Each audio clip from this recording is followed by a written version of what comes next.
دوستو اللہ تعالیٰ نے جہاں اس کی راہ میں مال خرچ کرنے کو قرض حسنہ سے تعبیر فرمایا ہے، وہیں پر قرآن پاک کی ایک اور خوبصورت آیت میں اللہ سبحانہ و تعالیٰ ارشاد فرماتے ہیں کہ جو اپنے مال اللہ کی راہ میں خرچ کرتے ہیں اس دانے کی طرح ہے جس نے 7 بالیاں اگائیں، ہر بالی میں 100 دانے ہیں، اور اللہ اس سے بھی زیادہ بڑھانے والا ہے جس کے لیے چاہے، اور اللہ وسعت والا اور علم والا ہے۔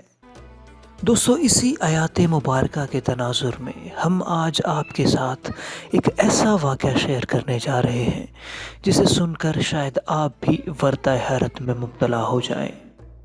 دوستو کیا آپ کو معلوم ہے کہ سعودی عرب کے ایک بینک میں خلیفہ سوم حضرت عثمان بن عفان رضی اللہ تعالیٰ عنہ کا آج بھی کرنٹ اکاؤنٹ موجود ہے؟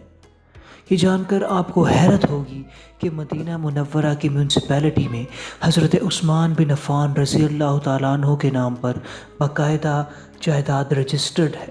آج بھی حضرت عثمان بن عفان رضی اللہ تعالیٰ عنہ کے نام پر بجلی اور پانی کا بل آتا ہے۔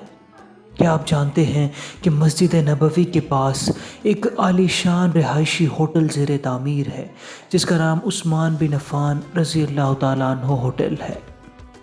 دوستو اس ایمان افروز واقعے کی تفصیلات جاننے سے قبل نئے آنے والے دوستوں سے گزارش ہے کہ چینل کو سبسکرائب کر کے ساتھ موجود بیل بٹن کو بھی دبا دیں۔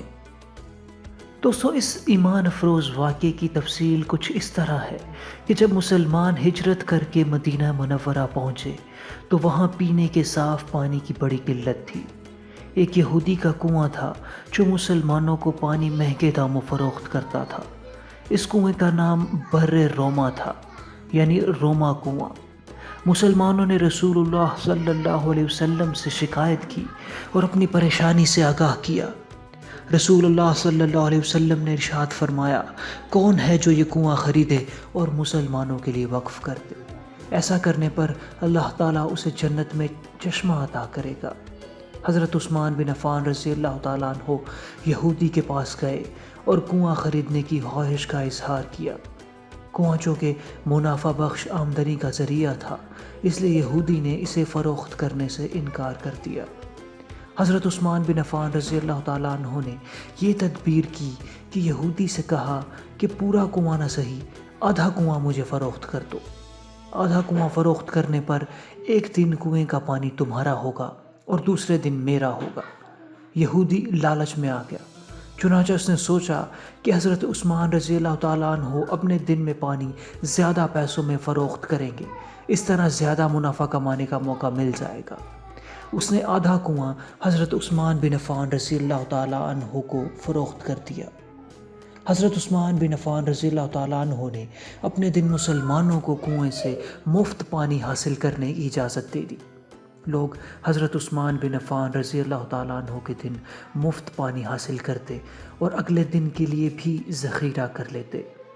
یہودی کے دن کوئی بھی شخص پانی خریدنے نہیں جاتا۔ یہودی نے دیکھا کہ اس کی تجارت ماند پڑ گئی ہے تو اس نے حضرت عثمان رضی اللہ تعالیٰ عنہ سے باقی آدھا کنواں بھی خریدنے کی گزارش کی۔ اس پر حضرت عثمان رضی اللہ تعالیٰ عنہ راضی ہو گئے اور پورا کنواں خرید کر مسلمانوں کے لیے وقف کر دیا۔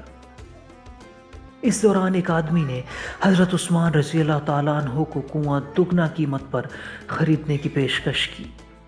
حضرت عثمان رضی اللہ تعالیٰ عنہ نے فرمایا کہ مجھے اس سے کہیں زیادہ کی پیشکش ہے۔ اس نے کہا کہ میں 3 گنا دوں گا۔ حضرت عثمان رضی اللہ تعالیٰ عنہ نے فرمایا مجھے اس سے کئی گنا کی پیشکش ہے۔ اس نے کہا کہ میں 4 گنا دوں گا۔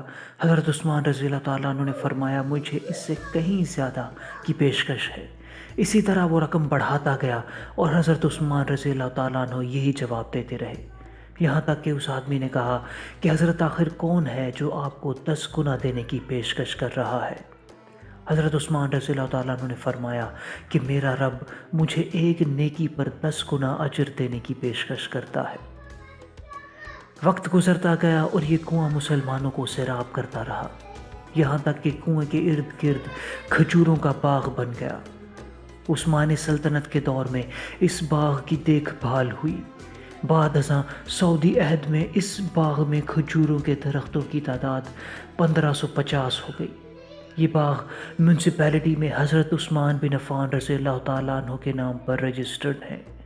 وزارت زراعت یہاں کے کھجور بازار میں فروخت کرتی ہے اور اس سے حاصل ہونے والی آمدنی حضرت عثمان بن عفان رضی اللہ تعالیٰ عنہ کے نام پر بینک میں جمع کرتی رہی، یہاں تک کہ اکاؤنٹ میں اتنی رقم جمع ہو گئی ہے کہ مرکزی علاقہ میں ایک پلاٹ خرید لیا گیا جہاں فندق عثمان بن عفان رضی اللہ تعالیٰ عنہ کے نام پر ایک رہائشی ہوٹل تعمیر کیا جانے لگا۔ اس ہوٹل سے سالانہ 50 ملین ریال آمدنی متوقع ہے، جس کا آدھا حصہ غریبوں اور مسکینوں میں تقسیم ہوگا، باقی آدھا حضرت عثمان رضی اللہ تعالیٰ عنہ کے بینک اکاؤنٹ میں جمع ہوگا۔ تو اندازہ کیجئے کہ حضرت عثمان بن عفان رضی اللہ تعالیٰ عنہ کے انفاق کو اللہ تعالیٰ نے کیسے قبول فرمایا اور اس میں ایسی برکت عطا کی کہ قیامت تک ان کے لیے صدقہ جاریہ بن گیا۔ یہ وہ لوگ ہیں جنہوں نے اللہ کے ساتھ تجارت کی، جنہوں نے اللہ تعالیٰ کو قرض دیا، اچھا قرض، پھر اللہ تعالیٰ نے انہیں کئی گنا بڑھا کر لوٹا دیا۔ دوستو، اگر آپ کو بھی یہ واقعہ پسند آیا تو اسے اپنے دوستوں کے ساتھ ضرور شیئر کیجیے اور کمنٹ سیکشن میں ہمیں اپنی آراء سے ضرور آگاہ کیجیے۔